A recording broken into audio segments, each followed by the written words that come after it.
देखो बेटा, क्वेश्चन है what is the minimum interior angle of a regular polygon possible. ठीक है, तुम्हारे पास सबसे छोटा इंटीरियर एंगल कितना होगा किसी भी रेगुलर पॉलीगन का। तो सपोज करो हम एक लाइन से ट्राई करते हैं, can it be possible to draw a polygon. अगर मैं एक लाइन से, तो क्या पॉलीगन बनेगा, नहीं बन रहा है। 2 लाइन से ट्राई करो, अभी भी नहीं बन रहा है, क्लोज है ही नहीं। ठीक है, 3 लाइन से ट्राई करते हैं, तो देखो यहाँ पे तुम्हारे पास एक पॉलीगन आ गया। ठीक, तो इसका मतलब मिनिमम कितनी साइड्स होनी चाहिए, minimum you should have 3 sides. ठीक है, अब ये कह रहे हैं रेगुलर पॉलीगन है। रेगुलर का मतलब क्या होता है बेटा, regular means same side, equal sides हो। ठीक है, जो मेजरमेंट हो साइड्स का दैट शुड बी इक्वल, और ये जो एंगल्स हो ये भी इक्वल हो।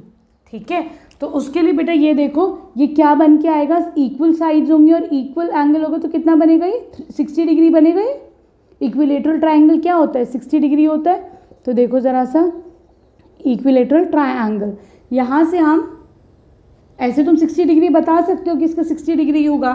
ठीक है, लेकिन अगर तुम फॉर्मूले में रखना चाहो तो देखो एक्सटीरियर एंगल कितना आ जाएगा, 360 अपॉन एन। एन क्या है, नंबर ऑफ साइड, वो तो तुमने 3 निकाल ली। ठीक है, लेकिन तुम्हें एक्सटीरियर नहीं इंटीरियर एंगल निकालना है ना।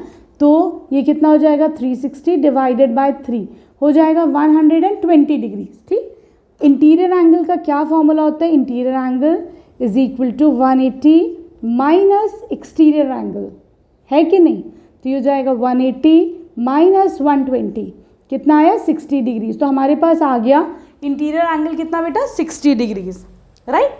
ठीक है, तो हमने बता भी दिया उसका रीज़न। ठीक है, चलो, तो ये क्या आया आपके पास, 3 साइड्स का equilateral triangle having interior angle of 60 degrees. देखो बेटा, बी पार्ट में they are asking what is the maximum exterior angle of a regular polygon. ठीक है, मैक्सिमम एक्सटीरियर एंगल क्या होगा। तो देखो हमने निकाल लिया कि भाई एक ट्रायंगल होगा जिसका जो है एक्सटीरियर एंगल अभी कितना आता है, 120 डिग्री, लेकिन इसको हम फाइंड आउट कर लेते हैं। ठीक है, कैसे, अगर सपोज करो एक्सटीरियर एंगल का फॉर्मूला क्या था बेटा, जो हमने भी याद करा था, 360 अपॉन एन। ठीक है, ये कितना हो जाएगा, 360 अपॉन 3 हो जाएगा 120 डिग्रीज। ठीक, अभी देखो ज़रा, अगर ये स्क्वायर होता तो ये इससे बड़ा आ सकता है कि नहीं।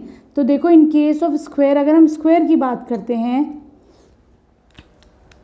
तो यहाँ देखो, यहाँ पे फिर एक्सटीरियर एंगल कितना बन रहा है। तो स्क्वायर के केस में exterior angle is equal to 360 upon 4, ये कितना हो रहा है, 90 डिग्रीज, है कि नहीं। तो देखो यहाँ पर इक्विलेटरल ट्रायंगल में सबसे बड़ा बन रहा है 120। अगर मैं स्क्वायर पे जाती हूँ तो छोटा बन रहा है, उससे बाद पेंटागन पे आती हूँ तो और छोटा बनेगा। That means maximum exterior angle कितना बनेगा, तो maximum exterior angle is equal to 120 degrees. ठीक है, आई होप तुम लोग को अच्छे से समझ में आया होगा। वीडियो पसंद आई तो प्लीज़ चैनल को सब्सक्राइब करना, एक अच्छा सा कमेंट कर देना। थैंक यू फॉर वॉचिंग ब्रेनो सॉल्यूशंस।